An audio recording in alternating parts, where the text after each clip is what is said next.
vocês estão no mundo da livreira.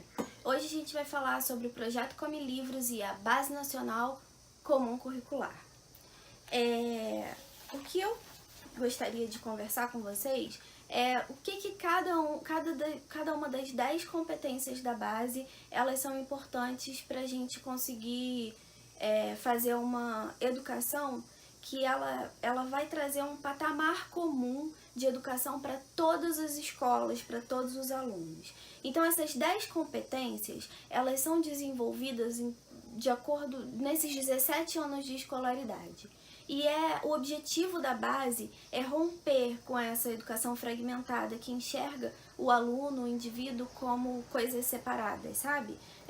Esse é o aluno, esse é a criança, esse daqui é o que vai trabalhar, esse daqui é o que tem sonhos. Então a base ela é excepcional se a gente conseguir colocar ela na nossa prática dentro de sala de aula e nesses recursos que a gente oferece para os professores.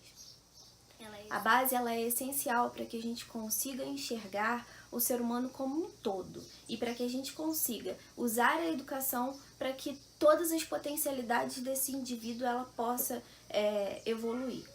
Então, como que isso funciona? Como eu já disse, a base ela garante o desenvolvimento de uma educação para todos. Assim, tem coisas que todo mundo precisa desenvolver. E hoje a gente vai falar das 10 competências. As 10 competências, elas vão articular tudo isso que eu falei. O que é o ser humano, o que é o indivíduo, o que é esse agente da sociedade, o que é esse indivíduo que sonha, que pensa, que resolve problemas. Então, todas as ferramentas pedagógicas, elas precisam contemplar, elas precisam pensar nessas 10 competências. O que isso significa? Que o aluno ele precisa entender o que ele está estudando e para que ele está estudando. Isso na literatura é essencial e é muito bacana da gente pensar no que eu já falei em outros vídeos, que é o que eu estou lendo e para que eu estou lendo. É onde eu falo da mediação e onde eu falo da reflexão. E a gente precisa entender que o contato dos alunos com a literatura, ele precisa promover isso, ele precisa entender o que ele está lendo, qual a história, do que se trata aquela história, qual é o começo, qual é o meio, qual é o fim, e o que essa história promove de estranhamento ou de afinidade que ele vai ter com aquela história, o que vai ter de transformação nele, qual o impacto que vai ter nele, que é a reflexão, na verdade. Então vamos lá para as 10 competências. Competência número 1 é o conhecimento. Então a gente precisa fazer com que essa criança, esse adolescente, ele tenha contato com o conhecimento, que ele use as informações para transformar a sua própria realidade. Então, o que isso significa? A gente sabe que as crianças, os adolescentes, eles têm contato com informações o tempo todo, muito diferente do que era com a gente, porque a gente não ralava muito para ir para uma biblioteca fazer algum tipo de pesquisa, não, né? Eu não tô condenando minha idade aqui não, mas tudo bem. Vamos lá, vamos seguir o baile, é assim que dizem hoje. Eles não. Entrou no Google, já sabe o que significa aquilo.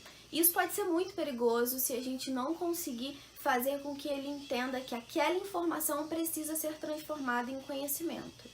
Sozinha, ela não vai transformar. Sozinha, ela vai ser só mais uma coisinha que vai ficar lá dentro da cabeça e sem fazer sentido, daqui a pouco vai ser descartada, na verdade, para que outras coisas possam entrar. Então, competência número 1, conhecimento. Competência número 2, pensamento crítico, científico e criativo. Então, através das informações que ele tem contato, ele precisa entender os fenômenos, ele precisa entender tudo que está acontecendo para usar aquilo tudo para resolver problemas, ok? Então, vamos agora para a competência número 3, que é o repertório cultural.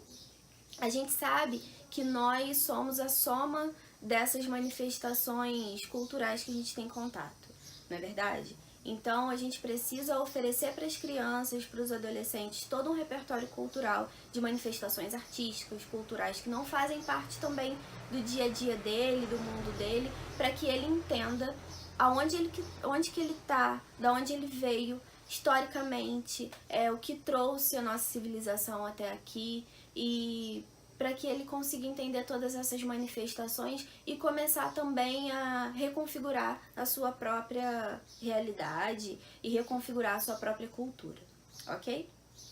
Competência número 4, que é a comunicação. Então, a gente precisa fazer com que esse aluno desenvolva vários tipos de linguagens para que ele consiga se expressar, para que ele consiga usar a língua para manifestar o seu pensamento, certo? Competência número 5, cultura digital. É fazer o uso reflexivo das tecnologias e utilizar aquilo para que ele também possa se integrar na sociedade, no mundo do trabalho. Então, é usar a tecnologia com ética e com responsabilidade para conseguir se integrar na sociedade, no mundo do trabalho, certo? Vamos agora para a competência número 6, que é o trabalho e o projeto de vida. A gente está falando de trabalho, mas a gente tem que lembrar que a BNCC ela precisa garantir para o aluno que ele também possa sonhar, porque é uma educação integral do indivíduo. E por educação integral a gente não está falando de tempo, a gente não está falando de ter que ficar na escola de manhã até a tarde. A gente está falando da educação integral do aluno como um todo, como eu já disse. E com isso ele precisa pensar num projeto de vida, ele precisa sonhar, ele precisa realizar os seus sonhos. Então, além dele se integrar no mundo do trabalho, ele precisa saber o que ele quer fazer da vida, ele precisa estabelecer metas, colocar planos e saber o que vai fazer ele feliz para conseguir fazer esse projeto de vida. Competência número 7 é a argumentação. A gente precisa desenvolver na criança a habilidade de conseguir argumentar, de usar os seus valores, de usar tudo que ele aprendeu, refinar todas as informações que ele teve, todas as regras que ele internalizou e conseguir usar isso para argumentar, para convencer, para conseguir se expressar. Então, o uso da tecnologia, da linguagem, isso tudo para que ele consiga expressar ideias,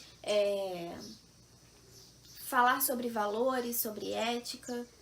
Então, essa é a competência da argumentação. Competência número 8, que é o autoconhecimento e o autocuidado. Então, nessa competência a gente precisa, através de algumas atividades, lembrando que quanto mais competência a gente conseguir envolver numa única atividade, melhor, não é verdade? Então, assim, o autoconhecimento é ele conseguir saber quem ele é, ele conseguir ver o que ele gosta, ele conseguir conhecer o seu corpo e ter hábitos que promovam bem-estar, ok? Competência número 9 diz respeito à empatia e à colaboração. Usar ferramentas pedagógicas que estimulem o olhar para o outro, o diálogo, para que esse adolescente ele consiga enxergar o mundo do outro, consiga se colocar no lugar do outro, mesmo não fazendo parte desse mundo, para que ele consiga trabalhar com colaboração, para que ele consiga viver em sociedade com colaboração, com diálogo, e também para que ele consiga resolver conflitos através disso. Por fim, responsabilidade e cidadania como competência número 10. O que isso significa? A gente precisa promover nessa criança o senso de agente social. Ele precisa entender os fenômenos políticos e sociais para que ele consiga transformar a sociedade numa sociedade inclusiva, democrática. Então ele precisa entender o contexto histórico onde ele vive, ele precisa entender a história de onde a nação dele veio, entender a cultura onde ele vive, os fenômenos políticos que ele está vivendo hoje, o que aconteceu para que ele chegasse até aqui, para que a gente chegasse até aqui, e nisso ele desenvolveu seu repertório cidadão, né? O que ele pode fazer para colaborar com a sociedade. Então é isso, lembrando, essas são as 10 competências gerais da Base Nacional Comum Curricular, ou BNCC, ok? Nós vamos, todo o material pedagógico do projeto ele foi pensado baseando-se nessas competências. Então, as atividades propostas, o cronograma, o tipo de livro, de literatura, as histórias que vão transitar pelo meio dos seus filhos ou dos seus alunos, eles precisam estar sempre permeados por essas dicas e essas referências da base. Professor, estude a base. Eu vou colocar no nosso material de apoio o link, tá lá para todo mundo ver. Nós temos um universo de materiais que fale sobre a base. Vamos tentar olhar para a base como alguma coisa que vá somar com a nossa prática, ok? Porque se a gente conseguir enxergar o aluno como um ser integral, a gente vai conseguir formar uma sociedade muito mais inclusiva, democrática, crítica, criativa e que a gente consiga também ofertar ferramentas que tenha equidade, sabe? Que todo mundo possa desenvolver suas potencialidades. Não adianta a gente dar uma mesma ferramenta para todos os alunos. A gente precisa enxergar o aluno como um indivíduo que vem de diferentes realidades. A gente precisa entender que através desse aluno a gente vai aprender muita coisa, porque ele vai trazer o mundo dele para dentro do nosso mundo. Então vamos articular todas essas competências da base e no próximo vídeo a gente vai falar sobre os campos de experiências da educação infantil, que é também da Base Nacional Comum Curricular, ok? Então, gente, dá um joinha aí, compartilha o vídeo, vamos espalhar esse pacto de formação de leitores por aí. Se você é professor, compartilha com os seus amigos. Se você é pai ou responsável familiar, compartilha aí com alguém que seja pai e responsável por alguém também. E alunos, se vocês estiverem por aqui, não vamos desistir não, cara. A gente sabe que tem que ter disciplina, tem que ter responsabilidade, mas vamos lá, vamos nessa, vamos estudar bastante, porque só isso transforma, ok? Ó, beijo pra vocês, até a próxima. Ok? Ok? Ok? Ok? Ok? Ok? Ó, beijo pra vocês.